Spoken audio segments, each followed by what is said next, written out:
تعلقات تو آپ کے بھی بہت اچھے ہیں. ابھی آپ بھی ماشاء اللہ جی ایچ کیو کی میٹنگ میں ہو کر آئے اور میرا خیال ہے وہ لوگ بھی تھے جن کی طرف آپ اشارہ کر رہے ہیں. یعنی کیسے ممکن ہوا اور آپ نے اس پہ کوئی احتجاج نہیں کیا؟ جہاں پر ہر چیز کنٹرولڈ ہو نا تو وہاں پر جیسے وہ کہتے ہیں نا نقار خانے میں طوطی کی آواز کوئی نہیں سنتا، تو نتیجہ اس کا یہی نکلتا ہے. ویسے اس میٹنگ کا ہدف کیا تھا، کیا باتیں ہوئی ہیں؟ وہ تو البتہ افغانستان کے ایشو کو سامنے رکھ کر گفتگو کا آغاز کیا گیا تھا، اور موضوعات بڑے اچھے تھے، مفید تھے اور ریاست سے متعلق تھے، پاکستان کے 25 کروڑ عوام سے متعلق تھے. افغانستان سے یہاں پر آنے والے ان لوگوں کے حوالے سے ایشو تھا جو غیر قانونی طور پر پاکستان میں رہ رہے ہیں اور پاکستان کو مالی حوالے سے نقصان دے رہے ہیں، پاکستان کو امن اور سیکیورٹی کے حوالے سے نقصان دے رہے ہیں، پاکستان کو کلچر کے حوالے سے نقصان دے رہے ہیں، پاکستان کو دہشت گردی کے حوالے سے نقصان دے رہے ہیں. اصل ایشو وہ تھا کہ ان پر گفتگو کی جائے اور ایک بریفنگ ہو جس کے نتیجے میں علماء کرام کے ذہن صاف ہو جائیں.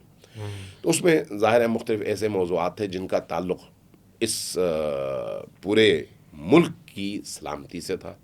تو مثلا جس ملک سے افغانی آ کر $7 ارب ایک سال میں منتقل کر دیں افغانستان، تو ظاہر ہے اس ملک کا دیوالیہ تو نکلے گا، اور یہی کچھ ہوا اور یہ وہاں پر بیان کیا گیا.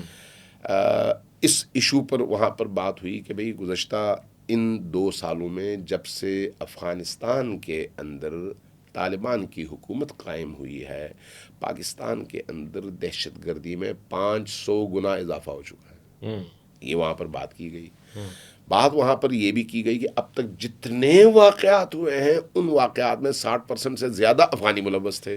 اچھا اس کے بعد یہ بات بھی ہوئی کہ پاکستان کی معیشت کو جتنا زیادہ نقصان افغانی غیر قانونی مقیم لوگوں نے پہنچایا ہے کسی نے نہیں پہنچایا. یہ والی بات بھی وہاں پر ہوئی. ظاہر ہے بڑی ڈیٹیل میں ہوئی، میں آپ کو اس کے صرف ہنٹس بتا رہا ہوں، اور یہ میں نے ٹی وی پر بھی مختلف چینلز پہ بھی کل اور پرسوں میں بات کی ہے. اور اسی طرح سے اس بات پر بھی بڑی تفصیل سے بات ہوئی کہ ابھی جو میاں والی میں واقعہ ہوا تو اس میں بھی 14 میں سے میرا خیال ہے 9 بندے افغانی تھے جنہوں نے ہماری فورسز کو سب سے زیادہ نقصان پہنچایا. اچھا اب جو مشکل ہے پاکستان اور افغانستان کی، افغانستان سے مراد یعنی طالبان حکومت کی، تو وہ بنیادی طور پر یہ ہے کہ پاکستان کا مطالبہ ہے کہ آپ ہمارے وہ دہشت گرد جنہوں نے پاکستان میں کارروائیاں کی ہیں ان کو سپورٹ نہ کریں، نمبر 1. نمبر 2 مطالبہ یہ ہے کہ آپ کے پاس ہمارے 10 بڑے نومنیٹڈ دہشت گرد موجود ہیں اور وہ آپ ہمارے حوالے کر دیں. یہ کون مطالبہ کر رہا ہے؟ گورنمنٹ آف پاکستان، افغانستان سے، طالبان حکومت سے. اور تیسری بات یہ ہے کہ ٹی پی تحریک طالبان پاکستان، اس کا سورس جو ہے وہ افغانستان ہے، ٹریننگ سینٹر افغانستان ہے، رہائش افغانستان ہے، اسلحہ وہاں سے ملتا ہے. ان کو کنٹرول کریں. تو لیکن اس پر گزشتہ ان 2 سالوں میں افغان حکومت نے کسی طرح کا کوئی تعاون پاکستان کے ساتھ نہیں کیا. جب نہیں کیا تو الٹا یہ کہا کہ آپ کا داخلی مسئلہ، اپنے داخلی مسائل آپ خود حل کریں. اور جب یہ کہا گیا تو پھر پاکستان کی آرمی نے یہ فیصلہ کر لیا کہ ٹھیک ہے ہم اپنے داخلی مسائل خود حل کرتے ہیں، اور اس وقت جو ہے حل کر رہے ہیں. تو یہ اس کا نتیجہ ہے. تو گویا اس پر ایک تفصیلی بریفنگ تھی کہ انہوں نے معیشت کے حوالے سے ہمیں کیا نقصان پہنچایا، امن و امان کے حوالے سے کیا کیا نقصانات پہنچائے، سیاسی حوالے سے کیا کیا نقصانات پہنچائے، پاکستان کے ہر بڑے شہر میں جائیدادوں پر جائیدادیں ان کی خریدی ہوئی ہیں اس کے نتیجے میں کیا کیا نقصانات ہوئے، ڈالر کے انتقال کی صورت میں کیا کیا نقصانات ہوئے، اور اب بھی ہماری صنعتوں کو افغانیوں کے امپورٹ کے نتیجے میں کیا کیا نقصانات ہوئے. وہ اس معنی میں کہ جن چیزوں کی امپورٹ پر پاکستان میں پابندی ہے وہ افغانستان پہلے امپورٹ کیا جاتا ہے، وہاں پر سمگل کر کے پاکستان لایا جاتا ہے. تو پاکستان کی اپنی معیشت اور اپنی جو مصنوعات ہیں یا اپنی جو صنعت ہے اس کا بٹا بیٹھ گیا ہے. تو اس طرح سے مختلف وہ عناوین اور موضوعات تھے جن کی بنیاد پر اس وقت یہ فیصلہ کیا گیا کہ ہمیں ہر صورت میں یہاں پر غیر قانونی طور پر مقیم افغانیوں کو بھجوانا چاہیے واپس افغانستان. اور اس میں یہ بھی کہا گیا کہ اب تک جو لوگ اقوام متحدہ کے کارڈ کی بنیاد پر اور رجسٹریشن کی بنیاد پر یہاں پر زندگی گزار رہے ہیں ان کی تعداد تقریباً 14 لاکھ ہے. ان کو کوئی نہیں چھیڑ رہا چونکہ وہ آفیشلی رجسٹرڈ ہیں اور یہاں پر موجود ہیں. دوسرا وہ لوگ جو ویزا لے کر آ رہے ہیں ان کو بھی کوئی نہیں چھیڑ رہا, جو یہاں پر ویزا اور اقامے کی بنیاد پر رہ رہے ہیں ان کو بھی کوئی نہیں چھیڑ رہا.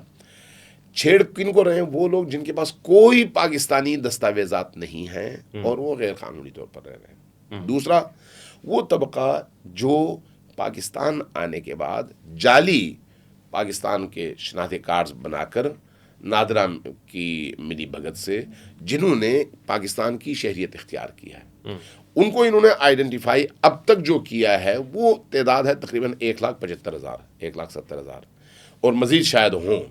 تو اس لیے ان عناصر کو یہ ایک ایک کر کے نکالنے کی کوشش کر رہے ہیں, اور اب تک ظاہر ہے 2-3 لاکھ بندے جو ہے جا چکے ہیں, اور باقیوں کی اس جو ہے آئیڈینٹیفیکیشن جو ہے وہ جاری ہے. یہ تو وہ عزائم تھے جو ظاہر انہوں نے رکھے, اور یہ موضوعات بھی ان کے ہی منتخب شدہ تھے. آپ نے وہاں پہ کیا مدعا رکھا آپ کے اور علماء کی گفتگو میں, ان کو کیا گیا؟ دیکھیے, بنیادی طور پر میں نے عرض کیا آپ سے کہ وہ جو میٹنگ تھی وہ یک طرفہ تھی. یک طرفہ بے این معنی کہ جو کچھ تھا وہ مینجڈ تھا. جب مینجڈ پروگرام ہو تو وہاں پر آپ آزادی کے ساتھ کوئی بات نہیں کر سکتے, سوال جواب بھی نہیں کر سکتے. سوال جواب کر سکتے ہیں لیکن صرف انہی کو سوال کی اجازت ہوتی ہے جن سے آپ کو توقع ہو کہ وہ آپ کی مرضی کے مطابق بات کریں گے, اور ایسا ہی تھا. یعنی کوئی شیعہ نمائندہ نہیں بولا اس میں؟ 2 بندوں نے بڑی مشکل سے ٹائم لیا اور 1-2 جملے کہہ دیے, لیکن بات حقیقت یہ ہے کہ وہاں پر جس کو کہا جائے معاشرے کی تلخ حقیقتوں کی نشاندہی کی جا سکتی, ایسا نہیں ہوا. پارا چنار کے حوالے سے گفتگو نہیں, بالکل بھی نہیں. موضوع صرف وہی تھا, یا اس کے ساتھ جو موضوع تھا وہ سوشل میڈیا میں جو اس وقت ایک جھوٹی خبروں کے ذریعے سے ایک افراتفری پھیلانے کی کوشش ہو رہی ہے, اس پر گفتگو تھی. یہ 2 موضوعات ہیں. اچھا, بڑی حساس گفتگو ہے, سنجیدہ ہے, اور آپ تو ماشاءاللہ ہمیشہ سچ بولتے ہیں.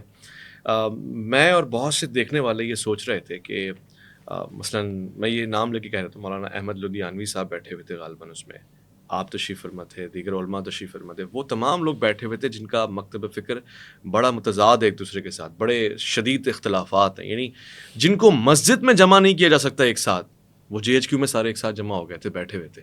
تو یہ والی طاقت مسجد میں کیوں نہیں آتی ہے؟ تیری سرکار میں پہنچے تو سبھی ایک ہوئے. تو وہ جو سرکار ہے وہ طاقت ہے, لہٰذا طاقت کے اس مرکز میں ظاہر ہے کسی کو دم ہلانے کی اجازت نہیں ہوتی. اور اگر وہ مینجڈ ہو, کنٹرولڈ ہو, تو پھر تو آپ کی کوئی مرضی تو نہیں چلتی وہاں پر. اگرچہ میں خود بنیادی طور پر جو میری سوچ ہے وہ یہ ہے کہ تعلق سب سے ہونا چاہیے, کوئی بات نہیں, لیکن دوسروں کا حق نہیں مارنا چاہیے. ٹھیک ہے, اگر آپ یہ کہتے ہیں کہ پاکستان کے اندر دہشت گردی ہو رہی ہے, حملے ہو رہے ہیں, مراکز کو اڑایا جا رہا ہے اور سارے افغانی کر رہے ہیں, تو ایک بہت بڑا سوال اٹھتا ہے, بہت بڑا سوال کہ کون کر رہا ہے. جن لوگوں نے کیا ہے ان کی نرسریاں کہاں پر ہیں, ان نرسریوں کو کن لوگوں نے اس کی آبیاری کی ہے. اچھا, ان نرسریوں کو بند کرنے میں آپ کا کیا رول ہے؟ وہ تو آپ نے کیا نہیں. پاکستان کے اندر سپاہی صحابہ اور لشکر جنگوی اور اسی طرح سے بعض دیگر تنظیمیں اور تحریک طالبان, ان سب کی پشت پر فکر تو ایک ہی تھی. اچھا, وہ جو فکر تھی اس کو روکنے میں آپ نے کیا کردار ادا کیا؟ اب بھی مذہبی منافرت پھیلانے میں یہ جو گروہ ہیں یہ کیا خاموش بیٹھے ہوئے ہیں یا مسلسل اپنا کام کر رہے ہیں؟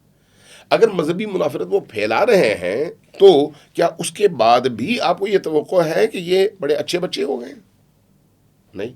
پھر آپ کیوں ان کو اپنے ساتھ بٹھاتے ہیں؟